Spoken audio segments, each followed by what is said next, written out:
بسم الله الرحمن الرحيم.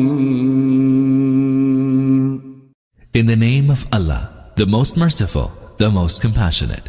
ويل لكل همزة لمزة. Woe to every fault-finding backbiter.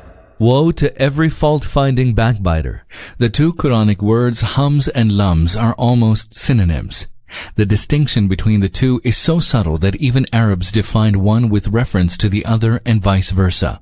Used together, they convey the idea that the person under discussion is a habitual fault-finder and backbiter. He is used to humiliating, mocking, questioning the family background, and finding fault in others. Furthermore, he abuses others to their face and indulges in backbiting. He is given to telling tales in order to sow discord among friends and family.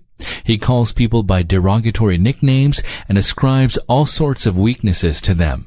الذي جمع مالا وعدده. Who amasses wealth and counts it over and again. Who amasses wealth and counts it over and again. Being rich and influential, he acts so arrogantly and rudely. The verse highlights both the plenitude of his wealth and his extreme miserliness and excessive love of riches. يحسب أن ماله أخلده.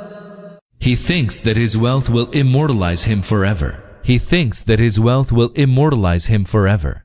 Foolishly, he thinks that wealth will give him eternal life. He is so engrossed in amassing and counting wealth that he has disregarded death altogether. It does not occur to him that soon he will leave the world empty-handed. كلا لينبذن في الحطمة. Nay, he shall be thrown into the crusher. Nay, he shall be thrown in. Nabd is used when something useless is thrown away. The rich who take great pride in their position in the world will be summarily and contemptuously thrown into hell on the day of judgment. Into the crusher. Hutama means something that crushes. Hell is known so for it being a deep pit full of blazing fire that will instantly crush all that is thrown into it. وما أدراك ما الحطمة. And what do you know what the crusher is? نار الله الموقدة. It is the fire kindled by Allah. It is the fire kindled by Allah.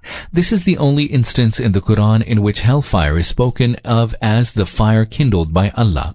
This attribution expresses not only the intensity of the fire, but also reflects Allah's revulsion towards those who had grown arrogant on account of their riches. These culprits will be hurled in particular into the fire kindled by Allah. التي تطلع على الأفئدة.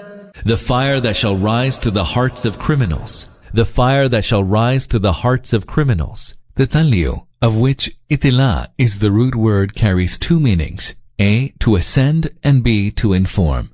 Afida is the plural form of fuad, which means the heart. However, it does not stand for the body part known as the heart. Rather, it signifies the seat of human emotions, perceptions, beliefs, thoughts, intentions, and aspirations. That the hellfire will rise to the hearts of criminals means that it will punish the origin of their impious acts, false beliefs, and immoral ideas. Taken in another sense, it means that it will not be some blind fire that will burn all that comes into contact with it. It will reach the hearts of culprits and punish them in proportion to the degree of their crimes. إنها عليهم مؤصدة.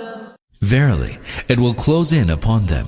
Verily, it will close in upon them. These culprits will be thrown into hellfire, which will close in upon them in outstretched columns without any opening. في عمد ممددة. In outstretched columns. In outstretched columns. The words fi amadin mumaddada can mean several things. A, that the gates of hell will be closed and lofty columns will be erected on them. B, that the culprits will be tied to these lofty columns. And C, that the flames of hellfire shall rise to great heights, appearing as though they were lofty columns.